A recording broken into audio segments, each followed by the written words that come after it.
சற்றுமுன் வெளியான தகவல். கணக்கில் இதை செய்ய இனி கட்டணம் இல்லை.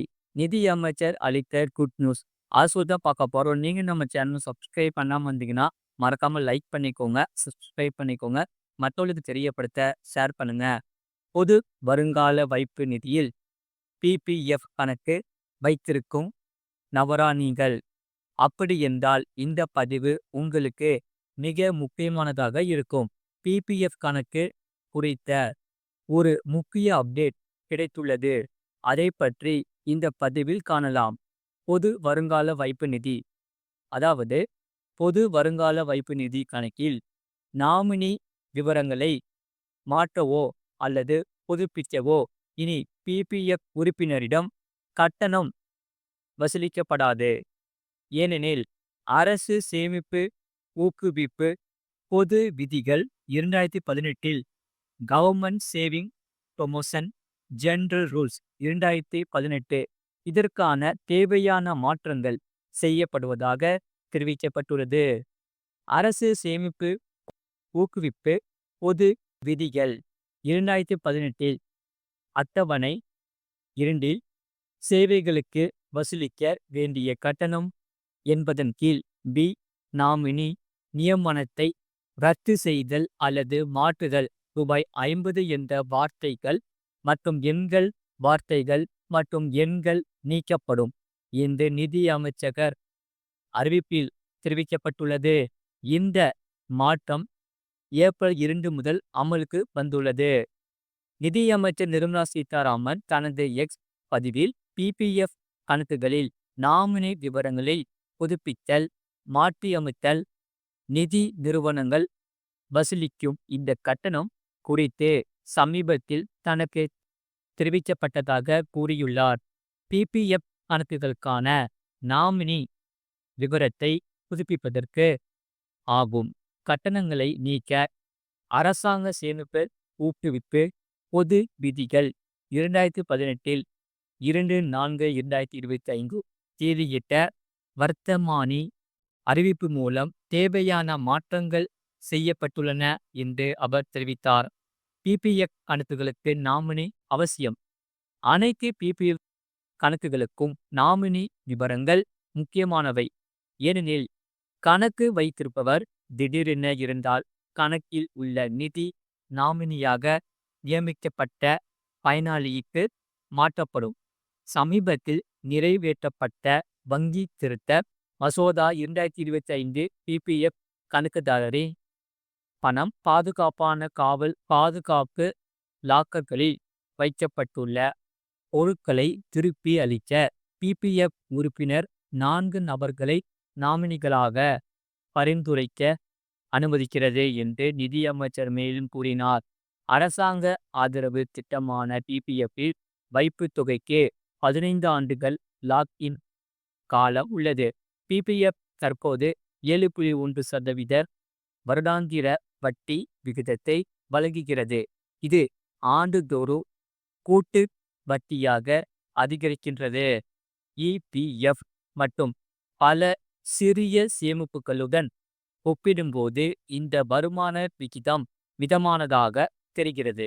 ஆனால் இதில் கூட்டு வட்டி சலுகைகள் கிடைப்பதோடு இதில் வரியில்லா வருமானமும் கிடைக்கிறது. இந்த அம்சங்கள் பிபிஎஃப்ஐ ஒரு பயனுள்ள முதலீட்டை சீராக அதிகரிக்கக்கூடிய முதலீட்டு திட்டமாக பரிமளிக்க செய்கின்றன. பிபிஎஃப் மற்றும் பிற சிறிய சேமிப்பு திட்டங்களின் வட்டி விகிதத்தை அரசாங்கம் அவ்வப்போது மதிப்பாய்வு செய்கிறது என்பது குறிப்பிடத்தக்கது. அது மட்டுமல்லாமல் பெண்கள் பெயரில் சொத்து வாங்குவோருக்கு சலுகை யாருக்கெல்லாம் கிடைக்கும்? முக்கிய அறிவிப்பு. அது தான் பார்க்க போறோம். மறக்காம நீங்க லைக் பண்ணிக்கோங்க, சப்ஸ்கிரைப் பண்ணிக்கோங்க. பெண்களின் பெயரில் சொத்து வாங்கும்போது பதிவு கட்டணத்தில் 1% குறைக்கப்படும் என்ற மகிழ்ச்சியான அறிவிப்பு பட்ஜெட்டில் வெளியிடப்பட்டது. இந்நிலையில் இந்த சலுகை யாருக்கு கிடைக்கும் என்பது குறித்தான முக்கிய அறிவிப்பு வெளியாகியுள்ளது. இது சம்பந்தமான முழுமையான தகவல்களை தற்போது பார்க்கலாம். அண்மையில் 2025 முதல் 2026 நிதியாண்டுக்கான நிதிநிலை அறிக்கை தமிழ்நாடு சட்டப்பேரவையில் தாக்கல் செய்யப்பட்டது.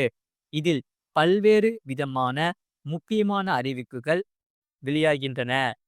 மகளிருக்காகவும் பல அறிவிப்புகள் பட்ஜெட்டில் இடம்பெற்றன. அந்த வகையில் பெண்கள் பெயரில் சொத்து வாங்குபவர்களுக்கு சலுகைகள் அறிவிக்கப்பட்டது. இந்நிலையில் இது குறித்து தற்போது வழிகாட்டுதல்கள் வெளியிடப்பட்டுள்ளது. பெண்களின் வளர்ச்சி மற்றும் அவர்களின் முன்னேற்றத்திற்கு முக்கியத்துவம் அளிக்கும் விதமான பல்வேறு அறிவிப்புகள் தமிழ்நாடு அரசின் 2025 முதல் 2026 நிதியாண்டுக்கான பட்ஜெட்டில் அறிவிப்புகள் இடம்பெற்றன. முக்கியமாக பத்திரப்பதிவின் போது பெண்களின் பெயரில் சொத்து வாங்கும் போது பதிவு கட்டணத்தில் 1% குறைக்கப்படும் என்ற மகிழ்ச்சியான அறிவிப்பு வெளியிடப்பட்டது. இந்நிலையில் இந்த சலுகை யாருக்கெல்லாம் கிடைக்கும் என்பது குறித்த பதிவுத்துறை தலைவர் அறிக்கை ஒன்றை வெளியிட்டுள்ளார்.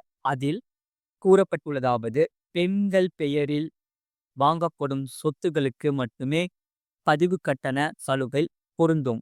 சொத்து வாங்குபவர் கூட்டாக சொத்தை வாங்கும் போதும் பெண்கள் பெயரில் இருந்தால் மட்டுமே சலுகை கிடைக்கும் என தெரிவிக்கப்பட்டுள்ளது.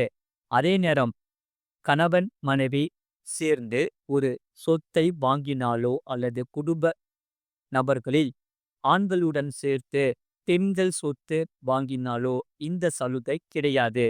மேலும் இது தொடர்பான உத்தரவு தமிழ்நாடு அரசிதழில் வெளியாவதற்கு முன்பாக பெண்கள் பெயரில் வாங்கப்பட்ட சொத்துகளுக்கான பதிவு கட்டணம் திரும்ப பெற முடியாது என தெரிவிக்கப்பட்டுள்ளது. ரூபாய் 10 லட்சம் வரை மதிப்புள்ள வீடு, மனை அல்லது விவசாய நிலத்தை வாங்குபவர்களுக்கு மட்டுமே இந்த சலுகை பொருந்தும். அதேபோல் அடுக்குமாடி குடியிருப்பு மனை ரூபாய் 10 லட்சத்துக்குள் வந்தால் ஒரே பெண் பெயரில் அந்த குடியிருப்பில் எத்தனை வீடுகள் தனித்தனியாக வாங்கினாலும் பதிவு கட்டண சலுகை பொருந்தும். ஒரே பெண் பெயரில் தனித்தனி ஆவணம் மூலமாக ஒரு மனை பிரிவில் 2 அல்லது 3 மனைகளை வாங்கும் போது இந்த சலுகை பொருந்தும் எனவும் தெரிவிக்கப்பட்டுள்ளது. மேலும் இந்த சலுகை சொத்தின் மதிப்பு ரூபாய் 10 லட்சத்திற்கு மேல் இருந்தால் பொருந்தாது. ஒரு சொத்தை இந்த சலுகையை பெறுவதற்காக பல பகுதிகளுக்காக பிரிக்க கூடாது. ஏதேனும் தவறான சலுகை வழங்கப்பட்டாலோ உரியவர்களுக்கு சலுகை அளிக்கப்படாமல் புகார் அளிக்கப்பட்டாலோ சம்பந்தப்பட்ட பதிவு அலுவலர்கள் மீது ஒழுங்கு நடவடிக்கை எடுக்கப்படும். இவ்வாறு அனைத்து துணை பதிவுத்துறை தலைவர்கள் சார் பதிவாளர்களுக்கு அனுப்பப்பட்டுள்ள சுற்றறிக்கையில் தெரிவிக்கப்பட்டுள்ளது குறிப்பிடத்தக்கது. இது போன்ற செய்திகளை உடனுக்குடன் அறிந்து கொள்ள மறக்காம சேனலை சப்ஸ்கிரைப் செய்யுங்கள். மற்றவர்களுக்கு தெரியப்படுத்த ஷேர் செய்யுங்கள்.